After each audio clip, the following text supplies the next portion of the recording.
Mesdames et messieurs, bonjour, bonsoir, en fonction de quand est-ce que vous regardez cette petite vidéo. On va la commencer un petit peu différemment de d'habitude. Déjà, elle sort un mercredi, puisque dimanche dernier, je n'ai pas pu m'occuper de la vidéo news. Et de toute façon, il n'y avait pas 36 milliards de nouveautés à vous partager. C'est pour ça qu'elle sort un mercredi, puisque là, on a quelques news intéressantes que je peux évoquer pour une vidéo d'environ 10 minutes. Et la deuxième chose, c'est sur cette vidéo que je voulais l'annoncer.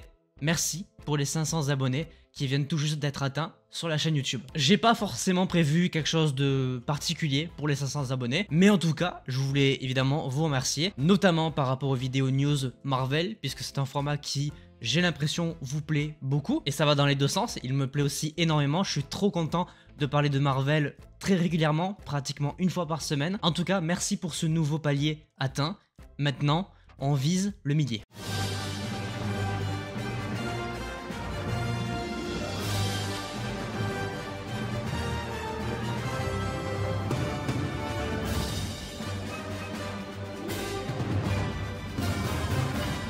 Bref, en attendant, évidemment, vous l'avez compris, on se retrouve pour une nouvelle vidéo news. On va parler de toutes les actualités Marvel qui sont sorties durant la dernière semaine et demie qui s'est écoulée. On a de l'animation avec les X-Men, on a du live action avec du Deadpool, du Captain America, bref, pas mal de choses à évoquer. Je vous propose de parler du prochain et unique film Marvel Studios de 2024, Deadpool et Wolverine. On a deux rumeurs concernant ce projet. La première rumeur, ce serait que le projet partirait potentiellement en reshoot.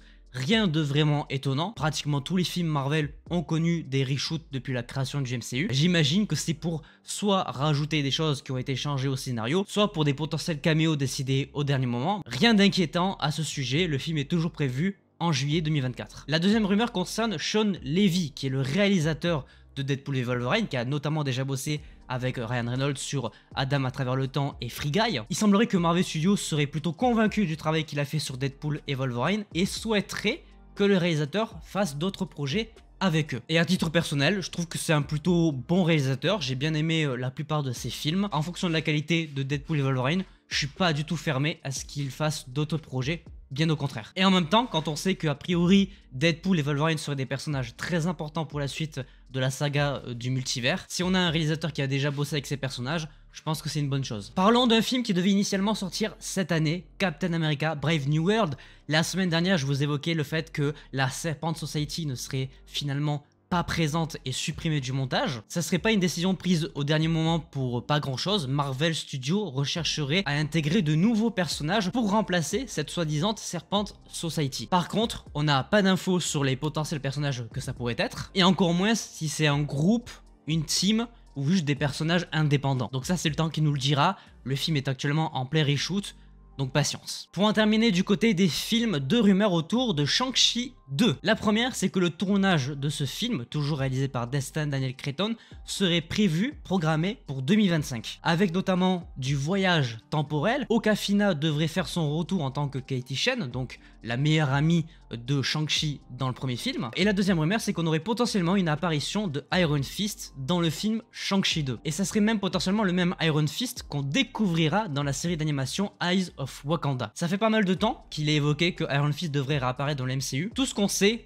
presque officiellement, c'est que ça ne sera pas celui de la série Netflix et qu'on partirait sur une toute nouvelle itération du personnage. Et quand on voit un petit peu les pouvoirs qu'il a, l'intégrer dans un programme comme Shang-Chi, à titre personnel, c'est une très bonne chose. Maintenant, évidemment, ça reste des rumeurs, patience, on verra si c'est bel et bien le cas. Parlons animation avec ce tout nouveau label qui a été récemment créé, notamment pour X-Men 97 Marvel Animation. Et bien justement, X-Men 97, on a quelques informations à l'approche de la sortie sur Disney+, qui je vous rappelle est prévu pour le 20 mars 2024, avec 2 épisodes le premier jour. D'ailleurs, on a eu le calendrier complet, donc 2 épisodes puis 1 par semaine. On a d'ailleurs même tous les titres des différents épisodes avec un season final qui sera séparé en 3 parties. Et pour l'occasion, ils ont évidemment balancé plein d'affiches sur l'intégralité des personnages, ou la quasi-intégralité des personnages de ce programme. On Wolverine, Cyclope, Magneto, etc. Bref, je vous les diffuse, il y a 12 personnages différents. C'est de la promo, c'est du classique, en même temps c'est normal, le programme arrive dans une semaine. D'ailleurs, pour ceux qui n'auraient pas vu la série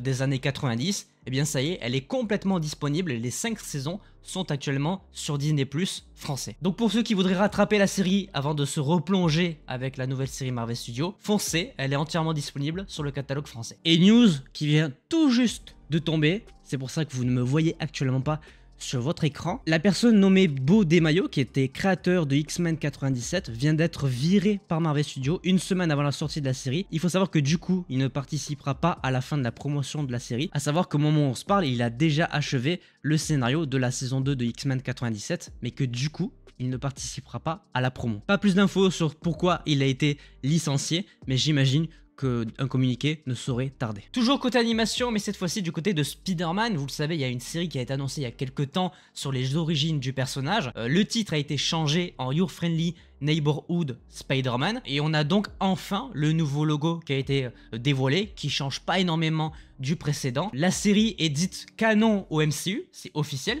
mais par contre elle ne se déroule pas dans la Terre 616. Niveau date de sortie, rien d'officiel à annoncer, si ce n'est que ça sortira courant 2024, on espère en fin d'année. Autre énième changement sur un logo et même au niveau du titre, la série Agatha se voit encore changer de nom. Cette fois-ci, ils avaient plus d'inspiration, ils l'ont renommé Agatha. Et le logo forcément va avec, il a été très facile à changer je suppose. La différence ici, c'est que c'est annoncé officiellement par Marvel Studios, la série s'appellera simplement Agatha. Et enfin, pour terminer cette vidéo, pour les fans des séries Le Faucon et le Soldat de l'Hiver et Moon Knight, eh bien les deux coffrets 4K, UHD et Blu-ray, ça sortira le 30 avril aux États-Unis. Pas d'informations sur la date de sortie française, mais en même temps, pour ceux qui veulent juste de la Vost FR, je pense que ça suffira largement. Voilà toutes les news Marvel qui sont sorties cette dernière semaine et demi. Encore désolé pour le retard, mais c'est vrai qu'il n'y avait pas grand chose à évoquer jusqu'à aujourd'hui. J'espère que cette vidéo news vous aura plu. N'hésitez pas à laisser un petit pouce bleu si c'est le cas, à vous abonner, activer la cloche pour ne pas manquer les prochaines vidéos. Et sur ce,